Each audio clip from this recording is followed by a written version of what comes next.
Good work.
Let's head to Unionville first, shall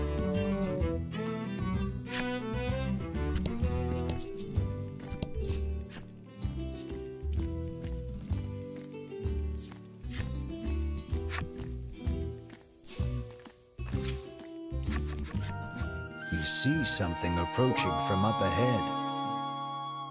A monster, Melanie shouts, readying for battle.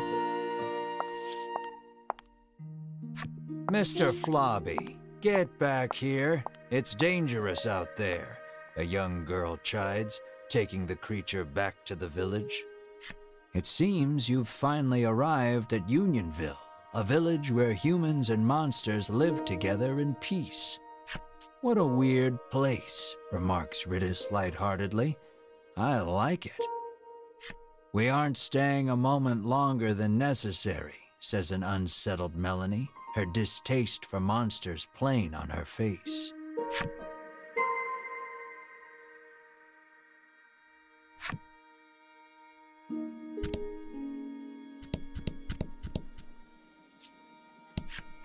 The woman frowns deeply, claiming the cakes she bought for her beloved furball have all been eaten by someone else.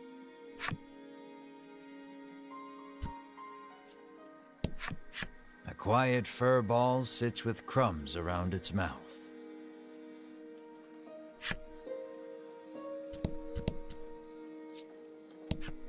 The child says his monster friend left the village suddenly to go back home.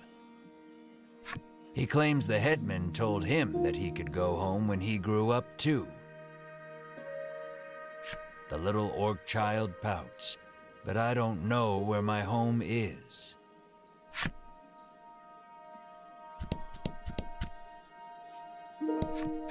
You ask the old man if he knows anything about the dragon.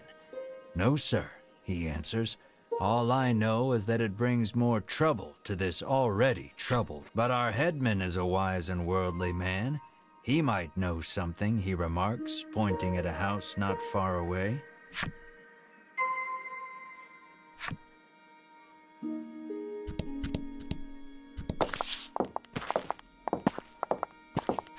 Travelers, you hear a voice call from somewhere.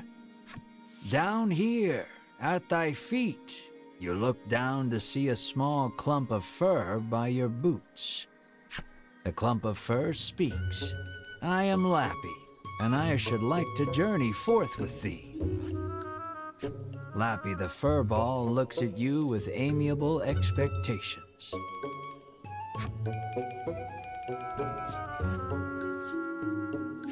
Of course, the more the merrier, you exclaim, pumping your fist energetically into the air. But Melanie coldly interjects, "No, I can't trust monsters." Thoroughly rejected by Melanie, Lappy bursts into tears. Lappy says he has no friends because of his aged face and speech. All alone, he decided to leave the village on a journey. Your party is silenced by the crying child with the face of a grown man. You tell Melanie to be nice and quip that both she and Lappy could use a friend. Exhausted from arguing with you, Melanie half-heartedly agrees. Fine, we can be friends. However, she says that they are on a dangerous journey to defeat the dragon. As such, they cannot take a child with them. Lappy leaps up and hugs her in his excitement, exclaiming, "Thou hast made me so happy."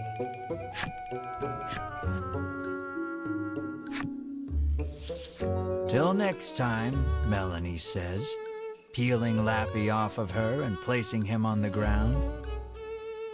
Though she thought all monsters to be evil, Melanie feels that the ones here are different. Finally, a friend.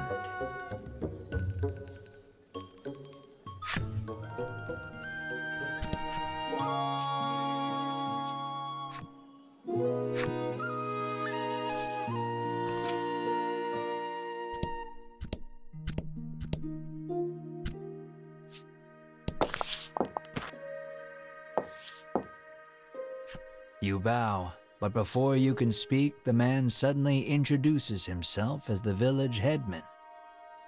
He laughs, then shamelessly praises his own village as being wondrous and peaceful. "And who are you?" he asks.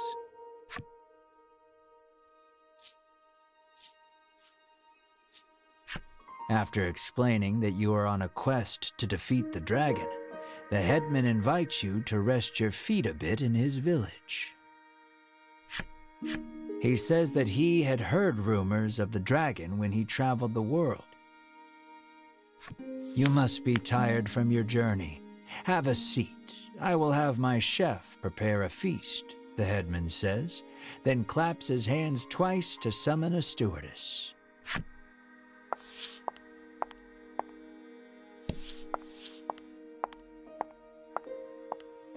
Extravagant dishes that you have never seen before are placed on the table before you, each one looking more delicious than the last. "You're drooling," Melanie scowls. You hadn't even noticed. You wipe your mouth with your sleeve, then gasp as you turn to Mar.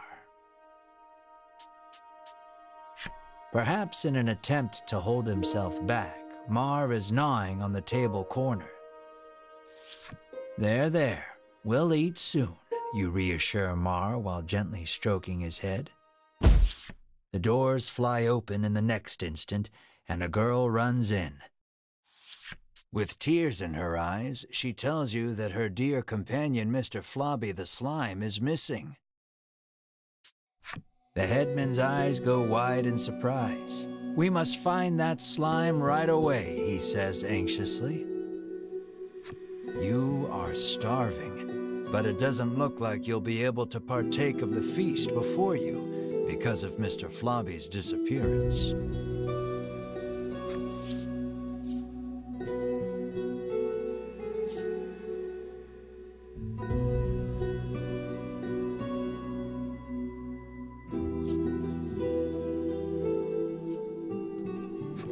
Unable to restrain yourself any longer, you open your mouth wide to inhale the food.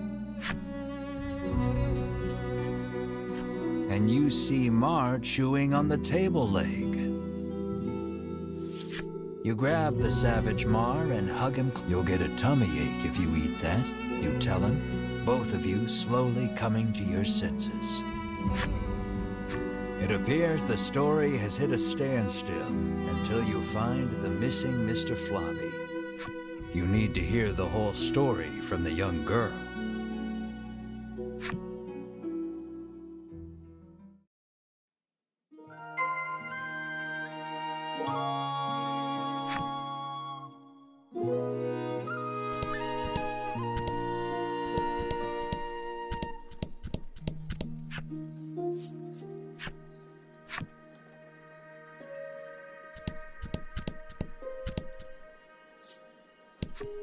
Wow, a new friend, and so big, too, the furball exclaims in glee as it Mar stares off into the distance as the furball snuggles up to his leg.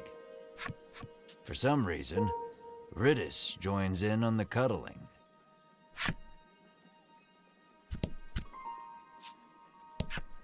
The village headman is a renowned gourmet, and rumor has it he only dines on the finest foods. The man says he wishes he too could have such a lavish meal just once in his life, his deep desire for delicacies only growing with time.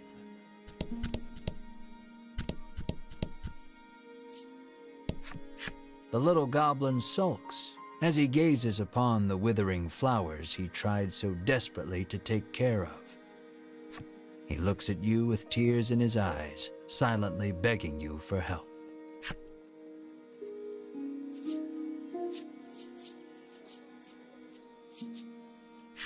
You pour the salve onto the flowers, and they stand up tall. The goblin cries out in happiness and thanks you for your help. He then holds something out to you.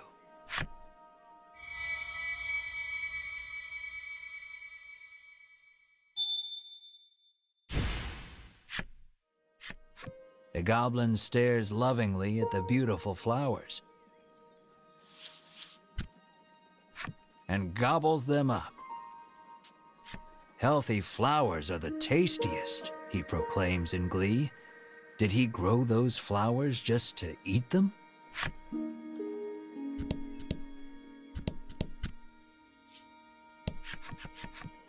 The girl sobs, wailing about the missing Mr. Flobby. Melanie places her hand atop the girl's head and promises that your party will find her companion. The girl then hands something to Melanie. It looks like the muddy handkerchief she used to wipe Mr. Flobby. She asks Melanie to wipe Mr. Flobby with it after you find him. The girl claims to have searched the village but cannot find her friend anywhere. Regardless, looking aimlessly outside the village would be a waste of time. You decide to collect more information in the village.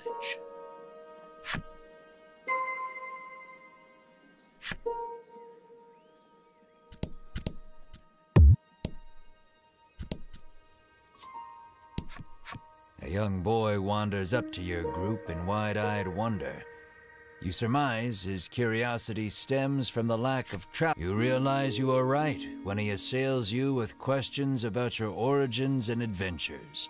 The Inquisition leaves you exhausted.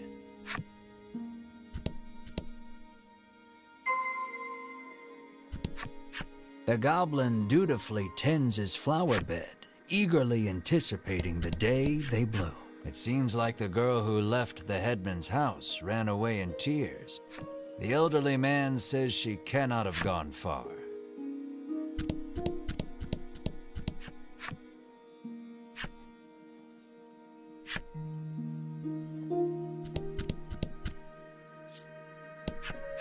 She says she saw a suspicious man in black with a slime outside the village not long ago. She claimed they went northwest together. Did that man take Mr. Flobby? You resolve to leave the village in search of the pair.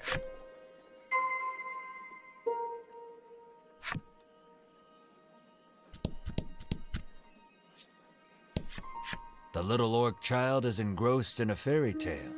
The title reads, The Legend of the Dragon. You take a peek into the picture book.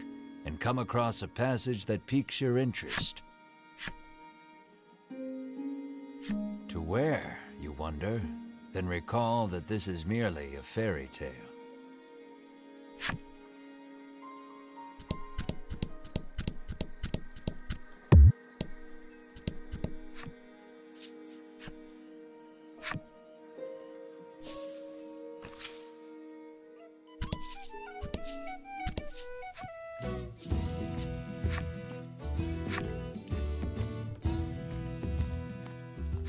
Though a torch is not strictly necessary, it would certainly help you find your way through the dimly lit shrine.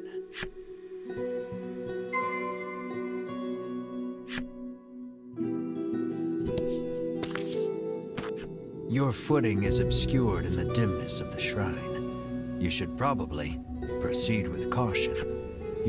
I think you made the right choice. You take a good look at the floor and see it lined in trails of viscous liquid. No doubt a slime or 200 have passed through here.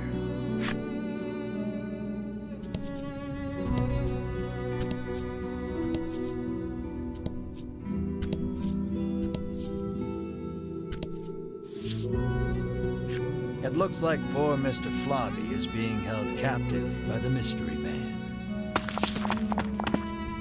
Hand over that slime, you shout to the man in the dark. You speak as if I kidnapped him, he remarks, curtly turning to face you.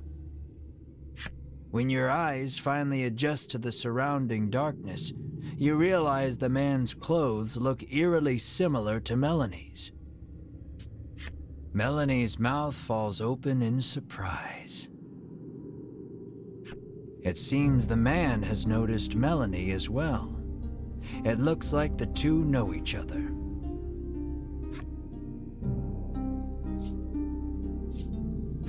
The man says that he and Melanie came from the same village, where this was their native dress.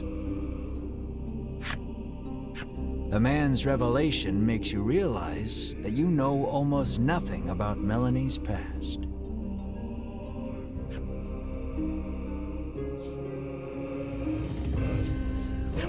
You ask Melanie about her hometown, but she holds her tongue. Then the man speaks. With forbidden magic, our clan has ensured the dragon, he begins, when Melanie cuts in.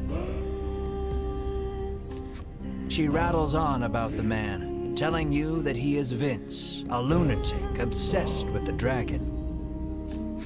Vince resentfully claims that he is searching for the noble dragon to protect it. You ran away from home with your tail between your legs, he ridicules. Enraged, Melanie lunges at Vince. You have so many questions, but realize that the most pressing matter is getting Mr. Flobby back. So careful, he won't go down easy.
fight, Vince asks, "Do you know the truth about that village?" The headman may look like a nice old man, but he keeps those little monsters around too, he begins. But before he can finish, Winifred, Hedwin, and Berwin of the Ivory Order appear. The three brush you aside, fixing their attention on Vince. "So you are the one who disturbs the peace," they exclaim, then charge at him. "The Ivory Order and that false justice they serve are the true evil here," he retaliates, fighting back.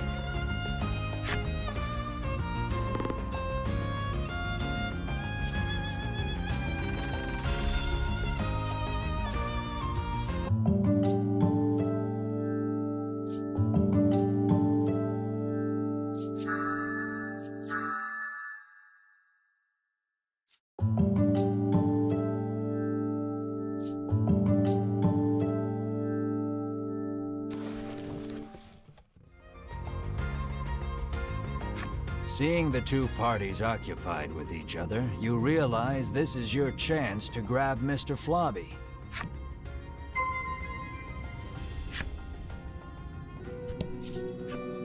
Perhaps wary of humans, Mr. Flobby dashes out when you draw near.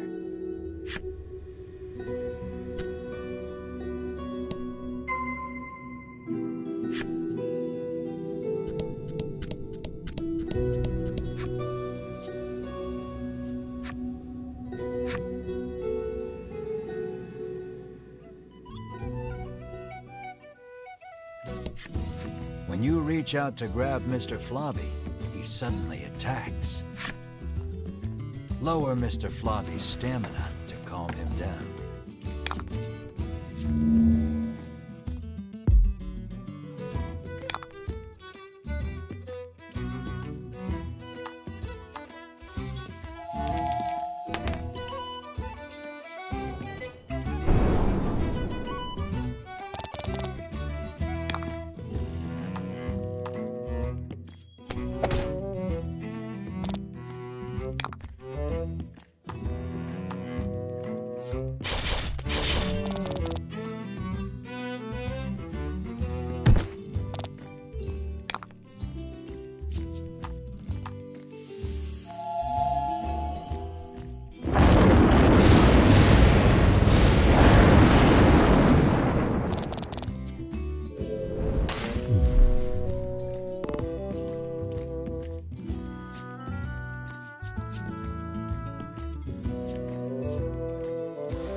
Exhausted from the fight, the raging Mr. Flobby finally stops attacking.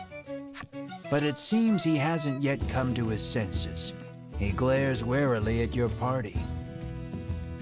Find something to help return Mr. Flobby to normal.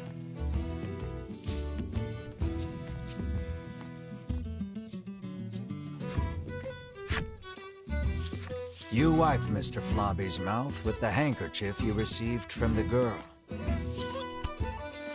Then you hear a quiet voice speak. "That's not my mouth," Mr. Flobby murmurs bashfully. It looks like the girl's familiar scent on the handkerchief returned him to normal. Having regained his senses, Mr. Flobby heads back to the village. You place the increasingly sticky handkerchief in your bag.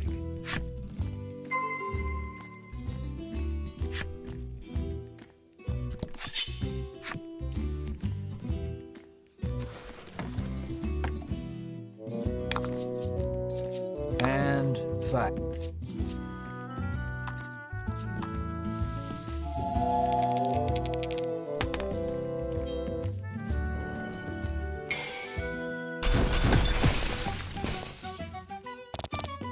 Nice work.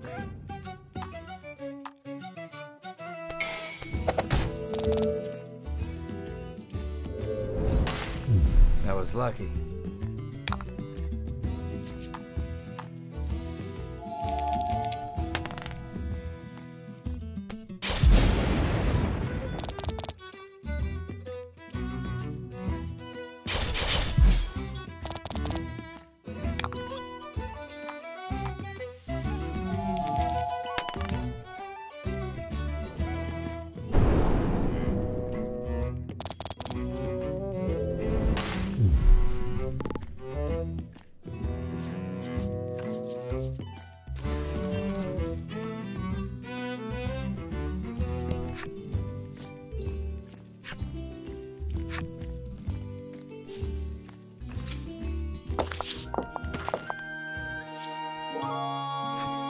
Floppy approaches and tells you that Mr. Floppy has returned.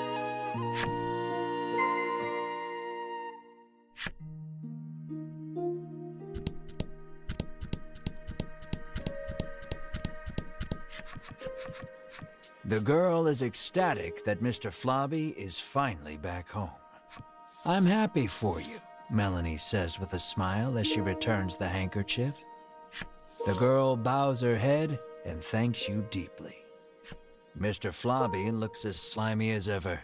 You just hope it's a happy slime. The headman wants us to bring Mr. Floppy to him. Would you mind, you ask? Of course not, but bring him back soon, she answers with a bright smile.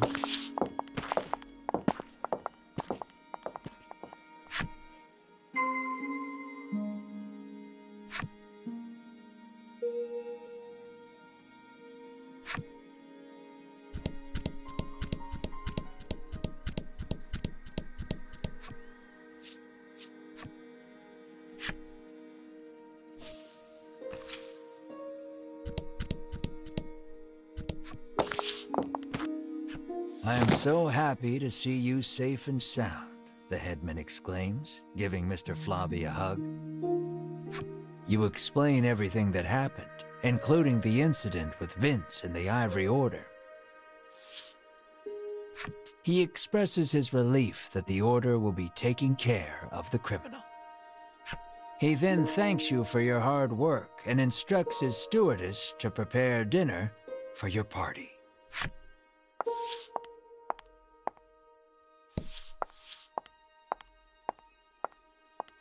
You can feel your collective mouths watering at the sight of the lavish meal before you. You, Mar, and Ridis immediately dig in. You aren't sure where you find a moment to breathe among all the feasting. "Please, eat to your heart's content," the headman insists with a smile. Once your belly is full, you realize that Mr. Floppy is gone. And then... "Room for dessert?" the headman asks, offering you a plate of slimy jelly. You feel your stomach churning at the very sight of it. The color strikes you as familiar, and the stickiness sends a shiver down your spine.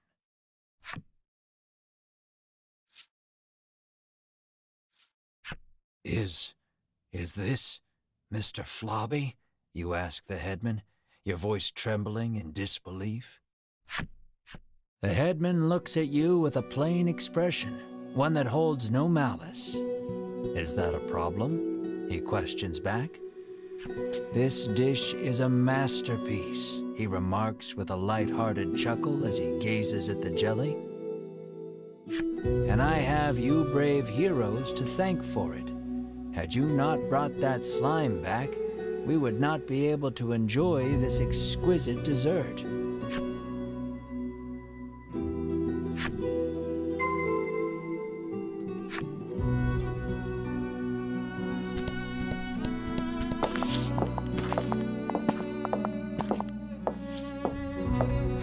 You move to leave, but the headman stops you.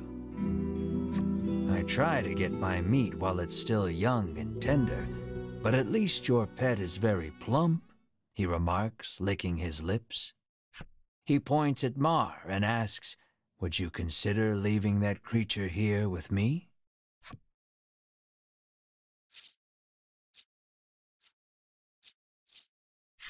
"How much?" you ask.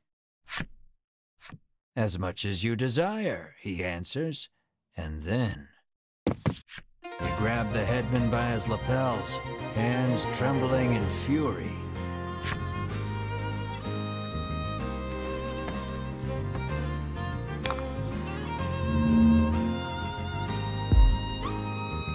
About the enemy.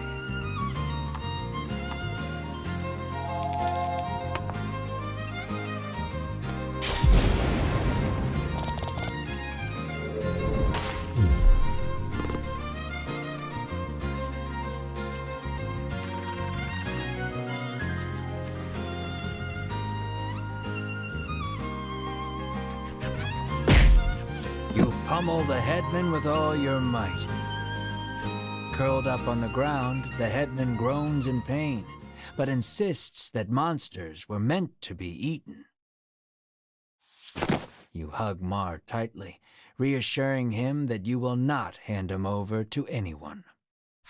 Mar looks at you with his round eyes and mews softly. You meet eyes with the rest of your party and reach a tacit agreement. Together, you all stand and leave.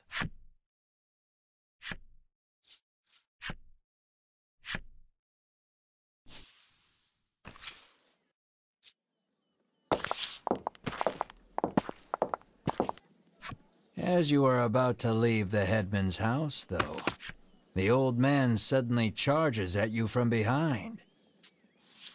But Mar, the keener of you two, is quick to block his path. With a crash, Mar and the headman tumble to the ground.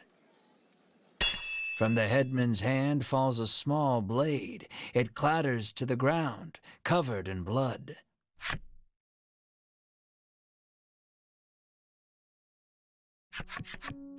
You take the injured Mar to an inn where you can watch over him. You gaze at the unconscious Mar with concern. Despite the shallow wound, no amount of medicine seems to rouse Mar from the bed. I heard that my friends were in danger, so I came as quickly as I could, Lappy says. As he reaches Mar's bedside, he leans over and licks his wound. "This is what-you-call-it extract," he shouts. He explains that it is a poison extracted from a certain monster. If it enters the body, it drastically reduces one's stamina. Hearing those words, you realize the headman's blade must have been coated in this poison. Mar's condition starts to make sense. "Isn't there anything we can do?" Melanie asks. Lappy's eyes widen in realization before he places his mouth over Mar's wound and begins sucking. He then puts the what-you-call-it extract into a bottle and hands it to you.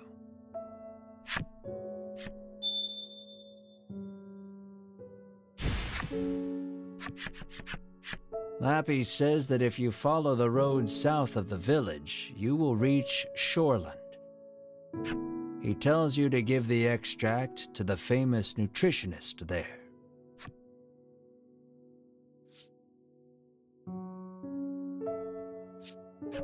Realizing that you are at fault for this, you don't hesitate to undertake the quest. But this is strange. The extract comes from a monster, so it should have no effect on one, Lappy remarks with a curious tilt of his head.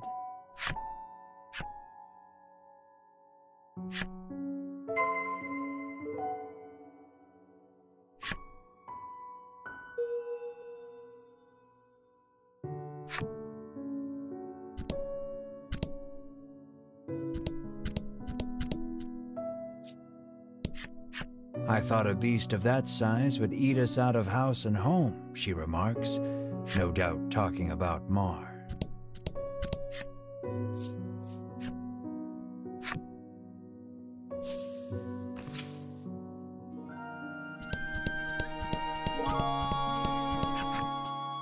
The girl sighs. "You're dirty again," she says, wiping a slime's mouth. "Mr. Flobby, you're alive!" you exclaim in glee. "This is Mr. Globby, Mr. Flobby's cousin," she tells you.